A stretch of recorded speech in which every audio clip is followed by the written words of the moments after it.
kita luruskan dari hal-hal yang berkaitan kurang benar tentang masalah surga. Gak usah ditulis dulu yang bertiga, didengarin dulu. Orang sering mengatakan gini, bahwasanya meminta surga itu merupakan bagian dari sifat ketidakikhlasan manusia. Kalau beramal itu jangan karena surga, itu tidak ikhlas itu. Karena kalau kita beramalnya itu ikhlas, mau ditempatkan di surga ya silahkan, di neraka ya juga silahkan.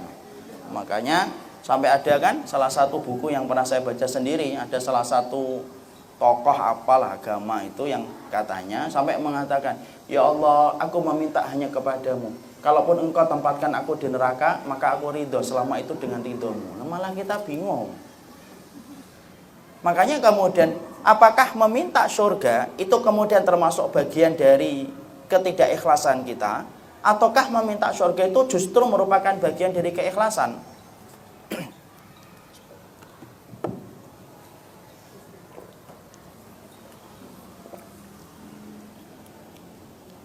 Maka kemudian jawabannya, sesungguhnya meminta surga itu merupakan bagian dari keikhlasan. Jadi tidak kemudian tidak ikhlas. Kenapa? Ibu paham nggak apa yang artinya ikhlas itu? Artinya ikhlas itu mengharapkan balasan dari sisi Allah. Berarti kalau kita mengharapkan surga itu balasannya dari sisi Allah atau tidak? Sisi Allah. Yang namanya tidak ikhlas itu kalau ibu mengharapkan satu balasan bukan dari sisinya Allah. Kita ingin mengharapkan balasan dari pujian manusia, itu tidak ikhlas. Kita ingin mengharapkan balasan dari dunia, itu tidak ikhlas. Makanya jangan beramal karena dunia. Kemarin saya sempat sedih lagi, itu ada satu video WA sih, moga Allah merahmati saya dan beliau, dan saya tetap mencintai beliau karena Allah. Ada mobil mewah set gitu, terus terbuka pintunya set, mobil mewah, nggak tahu harganya, nanti bisa dicek di showroom terdekat ya. Kemudian beliau mengatakan di video itu, pingin mobil kayak gini kecil, banyakin sedekah pasti dapat. Tutup lagi pintunya, mobilnya jalan. Saya ketika lihat video itu malah bingung. Saya tetap mencintai beliau karena Allah ya, tapi saya mikirkan itu bingung. Bagaimana amal itu, fungsinya amal adalah bagaimana amal itu supaya membangun rumah-rumah kita di surga. Kita sholat supaya dipanggil pintu sholat, ibu puasa supaya dipanggil pintu puasa. Kalau kita beramal untuk dunia itu baru tidak ikhlas. Kenapa? Allah benci apabila ridhonya Allah itu disamakan dengan dunia, ibu. Jangan suka menyamakan. Lah dunia ditumpuk-tumpuk itu tidak lebih daripada bangkai seekor kambing yang patah kakinya kok. Kemudian ridhonya Allah kita samakan dengan bangkainya dunia, ya nggak mau lah.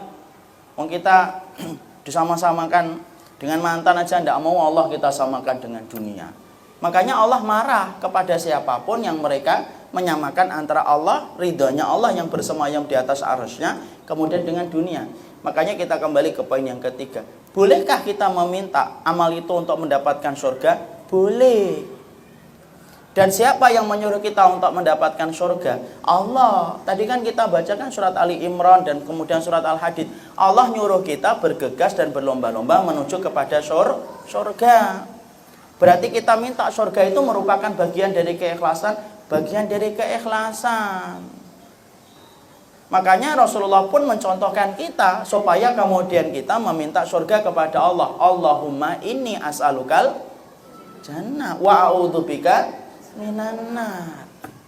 Makanya sampai Rasul pun mencontohkan kepada kita, mintalah surga, jauhkan dari neraka. Bahkan salah satu hal proposal penting ketika kita berdoa kepada Allah sebelum minta dunia itu minta urusan akhirat. Para ulama terdahulu itu mengatakan 5 pokok dalam urusan akhirat yang tidak boleh untuk kita lewatkan ketika berdoa sama Allah. 1, minta surga dan dijauhkan dari neraka. 2, diberikan husnul khatimah. 3, diberikan sikap istiqomah. 4, diampuni dosanya. Dan 5, diberikan hidayah. Di situ kemudian kita mendapati permintaan yang penting seorang mukmin kepada Allah itu adalah minta surga dan dijauhkan dari neraka. Jadi meminta untuk diberikan surga dan dijauhkan dari neraka itu bukan bagian dari lawan keikhlasan. Jadi kalau kita meminta kepada Allah itu mintalah surga dan dijauhkan dari neraka, minta husnul khatimah, minta istiqomah, minta diampuni dosanya, dan yang kelima, mintalah supaya kita diberikan hidayah oleh Allah Subhanahu wa taala. Makanya kemudian ketika kita beramal, niatannya kita untuk mendapatkan surga itu diperbolehkan. Karena apa? Karena tadi kita mendapati Umar Al-Hammam pun ingin mendapatkan surga seluas langit dan bumi sebelum dia mengikuti dan berkecamuk dalam peperangan. Jadi tidak benar kalau ada orang yang mengatakan itu tidak ikhlas itu.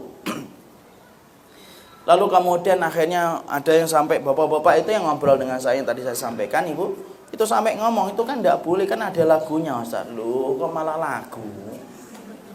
Ini dalil, bukan lagu. Saya nggak ngerti lagunya yang mana. Saya cari-cari di YouTube juga, mungkin tidak ketemu kali. Saya nggak ngerti judulnya. Tapi beliau menyampaikan, loh itu merupakan tidak ikhlas, Ustaz. Loh itu ikhlas, Pak. Karena sesungguhnya dengan kita meminta surga itu merupakan bagian dari keikhlasan kita kepada Allah. Minta ke surga, dan Allah itu paling senang diminta tentang surganya. Makanya sampai Allah mengatakan tadi bergegas dan berlomba-lomba itu hanya dalam perkara ketika kita ingin mendapatkan surganya Allah. Makanya kalau kemudian kita mintalah ke surga, minta surga. Dan itu bukan merupakan lawan dari keikhlasan kita. Karena apa? Yang dinamakan dari definisi ikhlas yaitu adalah meminta sesuatu balasan di sisi Allah, itu namanya ikhlas. Dan surga itu merupakan bagian dari sifat yang tidak terpisahkan dari Allah, ketika itu termasuk ridhonya Allah. Ridhonya Allah itu surga, murkanya Allah itu neraka. Makanya kalau ada yang mengatakan tidak apa-apa di neraka asal dapat ridhomu ya Allah, ya tidak bisa. Kalau pengen dapat ridho itu ya di surga. Karena sesungguhnya kemudian jangan sampai itu menjadi syubhat. Lalu kemudian akhirnya apa? Kita beramal karena ridho Allah dan bukan karena surga. Dan akhirnya itu termasuk perkara yang harus kita koreksi. Anda juga bisa mengunjungi Facebook kami di facebook.com/amanahinsanmadani atau bisa tonton kami di youtube.com/sahabatyamima dan follow Twitter kami di twitter.com/sahabat_yamima. Sahabat Yamima, peduli dan memahami.